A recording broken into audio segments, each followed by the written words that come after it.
வணக்கம். நான் சத்யவர்ஷா. இந்திய அரசியல் அமைப்பு ஆலோசகராக பணியாற்றி வருகின்றேன். இந்தியாவில் எண்ணற்ற மாநிலத்தில் சாலை பகுதியில் வாழ்கின்ற மக்களுடைய வாழ்வாதாரத்துக்கு ஏற்ப அந்த கணக்கெடுப்பு என்பது இன்று வரை ஏற்படுத்தாத ஒரு சட்ட திருத்தமாக நாம் பார்த்து கொண்டிருக்கிறோம். இந்திய அரசியலமைப்பு சட்டப்படி ஏழை எளிய மக்களுக்காக கொண்டு வரக்கூடிய திட்டங்கள் அனைத்துமே அந்த மக்களுக்கு கிடைக்காமல் ஒரு பணக்கார வர்க்கங்கள் மட்டுமே பயன்படுத்தி கொண்டிருக்கின்றார்கள்.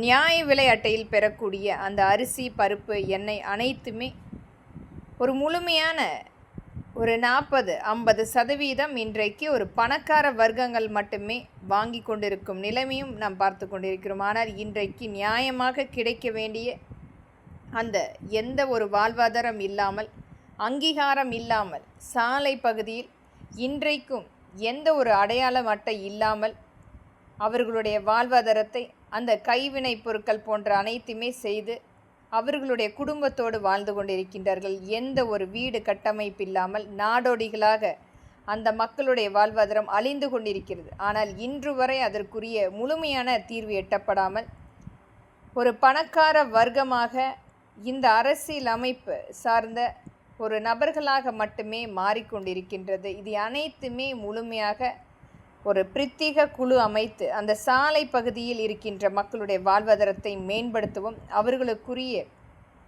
அந்த வேலை வாய்ப்பு, வீடு கட்டமைப்பு, நியாயமான அவர்கள் பெறக்கூடிய அந்த நியாய விலை கடைகளுக்குரிய அந்த பொருட்கள் அவர்களுக்கு கொண்டு செல்வதற்குரிய அடையாள அட்டை வழங்கப்பட வேண்டும்.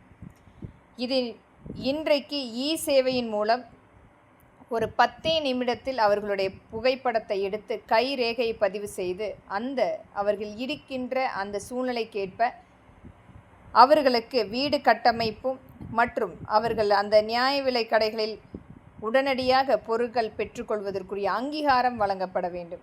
இன்றைக்கு அந்த பசியின் காரணமாக அந்த குழந்தைகள் ஆங்காங்கே தெருக்களில் பிச்சை எடுத்து கொண்டிருக்கும் அனைத்தையுமே நாம் பார்த்து கொண்டிருந்தாலும் ஒரு எந்த விதத்திலுமே இன்றைக்கு எந்த ஒரு அரசியல் அமைப்பும் அதற்குரிய தீர்வு எட்டப்படாமல் இன்றைக்கும் எத்தனையோ பேருந்து சார்ந்து, ரயில் பிரயாணம் சார்ந்து நாம் பார்த்து கொண்டிருக்கிறோம். அதிலும் ஊனமுற்றோர்களை வைத்து ஒரு மிகப்பெரிய அளவில் இந்த மாஃபியா கும்பல் அது ஒரு வர்த்தகமாக செயல்பட்டு கொண்டிருக்கிறது, பணம் ஆதிக்கமாக. இதை அனைத்துமே தடுப்பதற்கு இந்த நியாய விலை அட்டை கொண்டு வருவதால் அந்த மக்களுக்கு முழுமையாக ஒரு வீடு அமைப்பும் அவர்களுக்குரிய அந்த உணவும் அளிக்க முடியும்.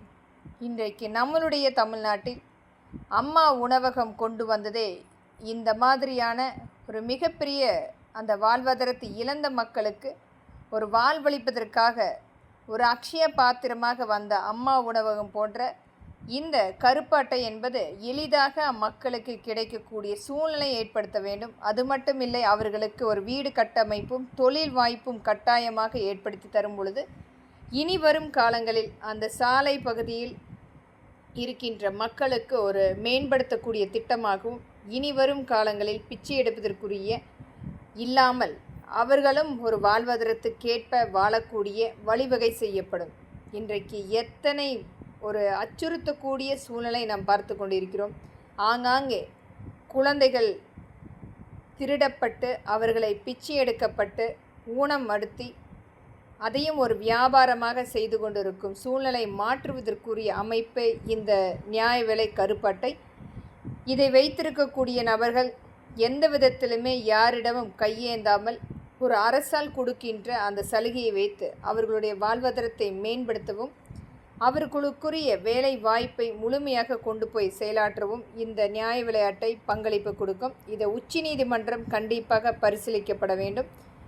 இது மாதிரியான சட்ட திருத்தங்கள் கொண்டு வரும் பொழுது நம்முடைய இந்திய தேசம் முழுமையாக ஒரு அடுத்த கட்டத்துக்கு நகர்வதற்குரிய பங்களிப்பை ஏற்படுத்த முடியும்.